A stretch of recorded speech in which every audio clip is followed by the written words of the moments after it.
Hello, this is Brian Smith from Long Beach Kickboxing on Too Much Like Right with a social commentary about fluoride. Now, fluoride is good. We drink fluoridated water.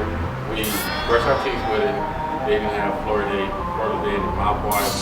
They have fluoridated supplements. And when we go to the dentist, we get our teeth cleaned and we get our teeth polished with fluoride, get a fluoride treatment on our teeth. And then we come back and they fill our cavities. Because we can do all this so we won't have cavities, but then we come back to the dentist and get our cavities filled. And we continue to drink fluoridated water, use fluoridated toothpaste, and get fluoride treatments when we go to the dentist. And we do all this because they told us, the dentist told us fluoride is good, it helps prevent cavities. Our scientists told us this. All the people that we trust told us this, and we believe it. So we go for water fluoridation, and we do everything with fluoride. Now, they recommend that we have 0.7 parts per million fluoride levels in our body. What that means is that if you take a pie and you divide it into 1,000 equal slices, and you take 700 slices out of it, then that's 0.7 parts per million. Now, it was 0.7 to 1.2 parts per million, but then the dentist started admitting about dental fluorosis, the white spots on your teeth, indicating that you have too much fluoride in your body. So then they lowered the levels down. And in a baby where extra fluoride has not been added to the water, to the toothpaste, where everything is just natural, naturally a baby has 0.004 parts per million fluoride in their system, in their bodies. Take that same pie, but this time you only take 4 slices out. And the mother, she has 0.017 parts per million. Same pie, only take 17 slices out. So you can see the big difference, 17 and 700, that's a big difference. And there has been a decline in cavities in both fluoridated and non-fluoridated areas. So does fluoride really help prevent cavities? That is something that you'll find out. Now what this one guy did in China, Zhang, X-A-N-G, he did his own experiment. He went to 2 provinces. You got your natural fluoride in the ground, so those levels are low. So he took the 2 provinces, took the school children of both provinces. He checked their fluoride levels. He checked their teeth. He checked their IQ. He gave them an IQ test. And then he gave both of them extra fluoride. One group he gave more fluoride to than he did the other group. He checked the fluoride levels in their urine. So at the end of the experiment, he checked the fluoride levels in their urine. One group had more fluoride in their urine than the other. Then, after he got that base, he checked their teeth. Their teeth, no difference. Fluoride didn't have a significant difference on their teeth. Then he checked their IQ scores. Both IQ scores from both groups dropped. The one that had the most fluoride dropped more than the ones that had the least fluoride.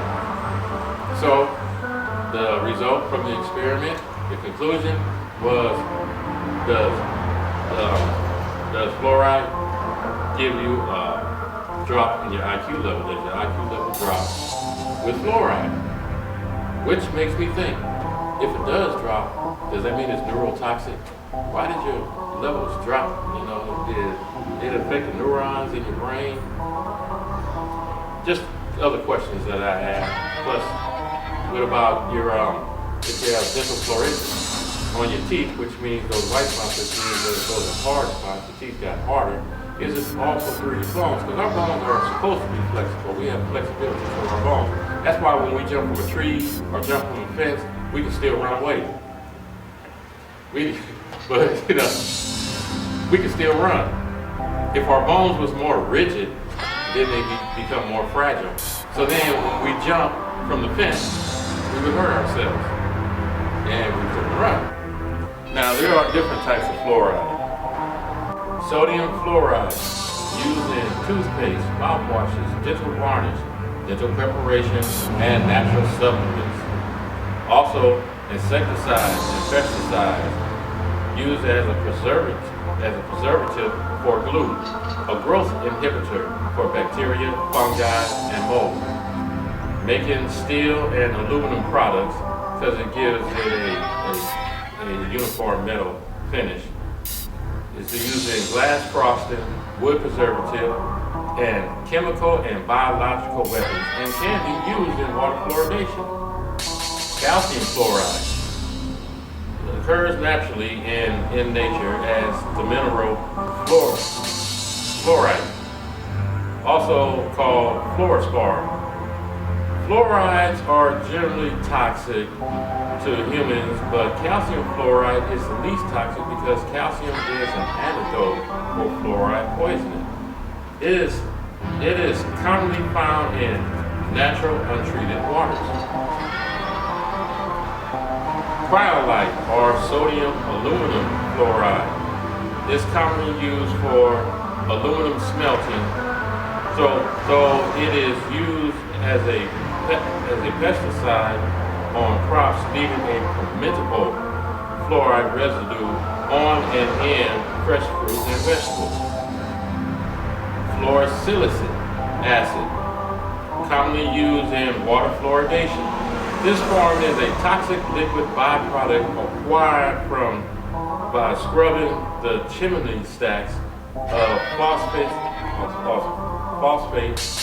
fertilizer manufacturers, also known as hexafluorosilicate, silicate fluoric acid, and hydrofluorosilicate. The CDC approximates 95% of all water is fluoridated with fluorosilic acid. Sodium fluorosilicate is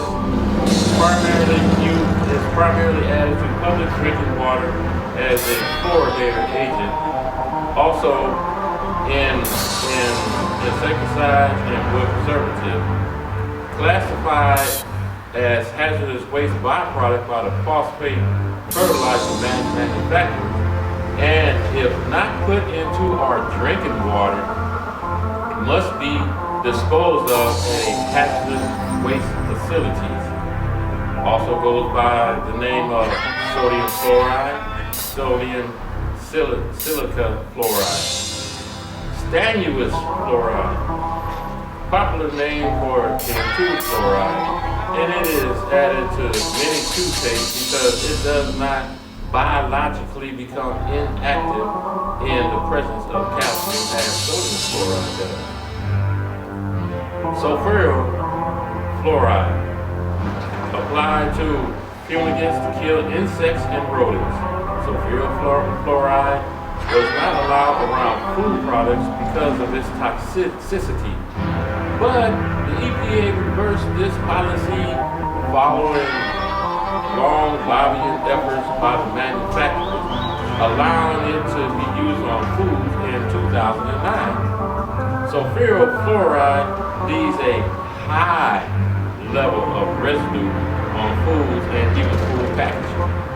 It has become acceptable for levels of 70 parts per million on processed foods and 130 parts per million on wheat, and is no requirement for them to label it, so the consumer does not know which foods have been treated and which foods have not.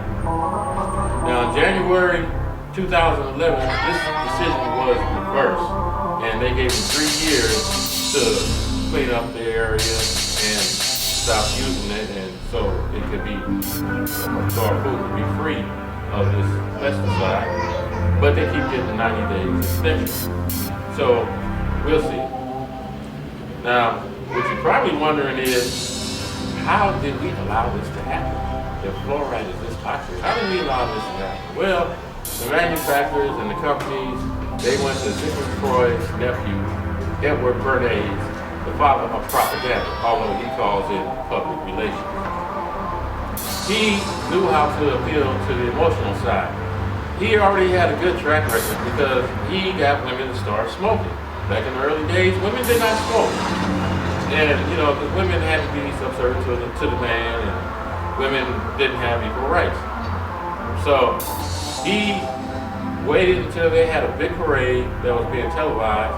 He had his women, they all had cigarettes, and they was marching in the parade, and at the right time when the cameras was on, they lit up and smoked. And then women felt empowered. They had the power to be equal citizens as well as they should. And that just boosted the cigarette company's sales. It's just probably about double. So what these companies did, the aluminum, Alcoa and phosphate companies, they paid Edward Bernays $750,000 back in the 40s. So today that would be something like what, 200 million? I don't know. But he did have a lot of people to pay off because he had to convince the doctors, the scientists, the dentists, all the people that we trust with our health that fluoride is beneficial to us. Fluoride helps prevent cavities. Even though we still go to the doctor, to the dentist, and get our cavities filled, but fluoride helps prevent cavities, especially in our kids. So now you hit our emotional level, and we will do anything we can for our kids because we just love our children so much. Now, everyone is coming out, the dentist is coming out telling the truth about hypofluorescence. That's why they dropped the level down to 0.7. And if it messes with your teeth, does it mess with your bones? Does it mess with your other organs? If it drops your IQ, does it do anything else besides destroying the neurons in your brain? What else? What other hazard does fluoride have?